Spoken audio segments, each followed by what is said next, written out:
Good day, everybody. This is your high school historian coming to you from the hills of East Tennessee. Today, I want to talk about the Tet Offensive. Now, the Tet Offensive began right after the turn of the year, the beginning of 1968, January, February, and lasted until about May of that same year. So it was 3 or 4 months battle uh, that our boys encountered in Vietnam. Now, the Tet Offensive has been touted by the liberal line legacy media as the turning point against the United States in Vietnam War. The great line Marxist deep state Walter Cronkite, the so-called most trusted man in America, said our military was lying to us, our government was lying to us, that we were not winning the Vietnam War, that we had no chance to win whatsoever. Uh, they just helped the communists out all they could, propaganda-wise. But let me give you the facts. The Tet Offensive began, we had two enemies in Vietnam. We had the Viet Cong, which were the South Vietnamese communists, and we had the NVRA, which was the North Vietnamese regular army. So we had both these, we had to fight both of them. They were both our enemy. And the North Vietnamese, they knew Ho Chi Minh knew he was eventually going to win against America because people like Jane Fonda and those anti-Vietnam War communists in the U.S. waving their red flags. Uh, so Ho Chi knew they were going to eventually win and that they were going to have a problem with the Viet Cong, the South Vietnamese Communist Party. So he and Gipp came up with this plan where the Viet Cong would attack every American base in South Vietnam. And the NVRA, the North Vietnamese Army, would attack a base that we had in north, up close to the demilitarized zone called Khe Sanh, and that they would wipe us out at Khe Sanh while the VC destroyed our military in several different bases and places in South Vietnam. And the Ho Chi and Gipp knew that the American military was pretty strong and that we'd pretty much wipe out the Viet Cong, or at least they hoped we would, and that they would wipe out Khe Sanh, and that would be our Dien Bien Phu. Dien Bien Phu was a battle that the French lost that caused them to leave Vietnam, and they wanted Khe Sanh to be our Dien Bien Phu. But anyway, they started this attack by the VC against all of our men and bases in South Vietnam. And we suffered some casualties. Yes, we did. It was a major battle. But at the beginning of this battle, the Viet Cong had 160,000 effective fighting men. They were a powerful force in South Vietnam. And they had right at 160,000 men that attacked us all over They even attacked our embassy in Saigon and other stations we had in Saigon. It was a major attack on their part. Well, once we had defeated the Viet Cong at finally at the city of Hue on the Perfume River, uh, they were held up in a major fortress, their old time fortress. But we kicked their butts, we took them out, and at the end, by May of 1968, the Viet Cong could not find 3,000 men standing upright. We basically wiped their butts out.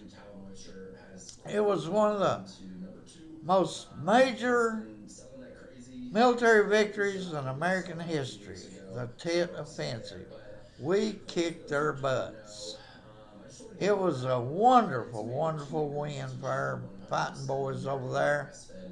And then up in Quezon, the NVRA threw everything they had at Quezon. Artillery, excuse me, tanks,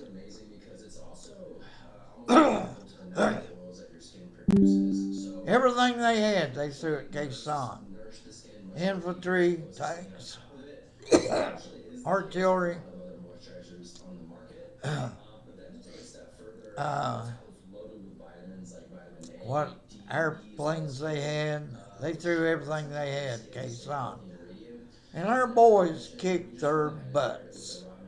Quezon did not fall. We won that battle. It was a tough fight, but we won it. We weren't like the French, roll over in the face of a tough fight. We put it to them. So those were two of the greatest victories in American military history. You know, Ted Turner, uh, the latter day playboy of Atlanta, Georgia, who had his own TV station, was doing a lot of breakthrough stuff, satellite television and cable television. He was setting the standards for the breakthroughs there. And Ted, on the 10th anniversary of the end of the Vietnam War, which ended in 1975, in 1985, Ted Turner sent a TV crew over there and interviewed everybody. Privates. He even interviewed the head of the North Vietnamese military at the time of the Vietnam War, General Giap, or Giap, however you pronounce it. Ho Chi Minh was dead by 1985, but Giap was still alive, and Ted Turner's people. And this was a TV series, came on 2 hours every night for a week, Monday through Friday. It was one of the most popular TV shows TBS, Turner Broadcasting Station, ever had. It was a major, major success. And if you can get copies of it today, do. I've tried to find copies, but I've been unable to find CDs or VHS tapes or anything about that.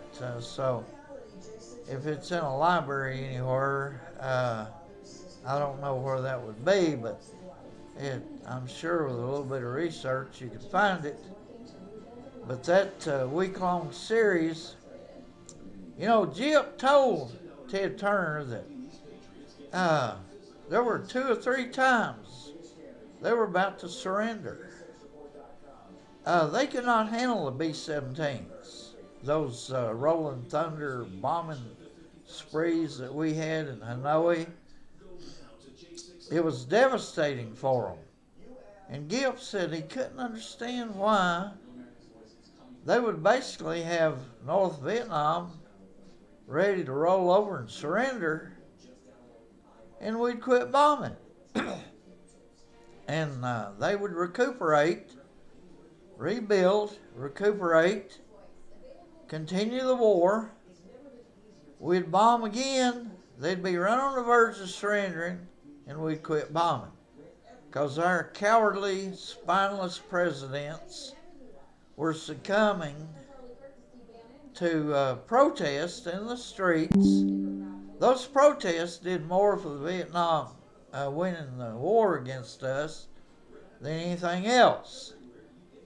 Propaganda really, really was the difference in them winning that war. Because we lost the war, but we never lost a battle. And that Tet Offensive was an amazing, amazing battle. One of the most one-sided victories in U.S. history, military history. We we basically decimated the Viet Cong. They were never a fighting force after the Tet Offensive. They never recuperated. Everybody we were fighting after that was NVRA, who sneaked down the Hanoi Trail into South Vietnam and would ambush our boys, and we'd have a lot of battles with them, but we never had another problem with the Viet Cong after the Tet Offensive. And with our bombing, we about wiped out North Vietnam two or three times. But our cowardly presidents would succumb to protests in the streets, and Walter Cronkite's propaganda, other news media propaganda, worked against our presidents who were cowards in the face of public opinion and could not stand up for what was right. But anyway, our boys are to be honored for their great victories in the Tet Offensive against the Viet Cong and against the NVRA at Khe Sanh. That Khe Sanh fight was a fantastic, amazing. Our boys really were under artillery fire like you wouldn't believe, tank attacks, infantry attacks, and buddy, we kicked their butts every time they tried to storm Khe Sanh, and we pulled it off. We beat them, and we did not have a Dien Bien Phu. The only Dien Bien Phu we had was in the streets of New York and Washington,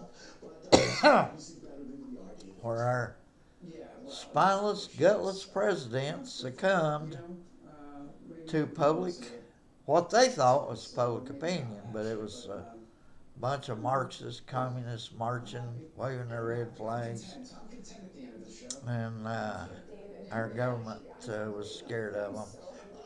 And of course, we had Marxists in the deep state of Washington, D.C., trying to help the Vietnamese communists and the communists worldwide, the Comintern.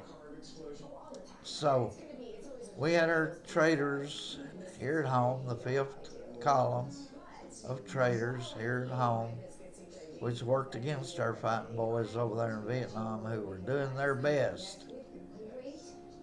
And so anyway, the Tet Offensive, one of the greatest victories in American military history. But anyway, this is your hillbilly historian coming to you from the hills of East Tennessee, signing off on this beautiful day in October.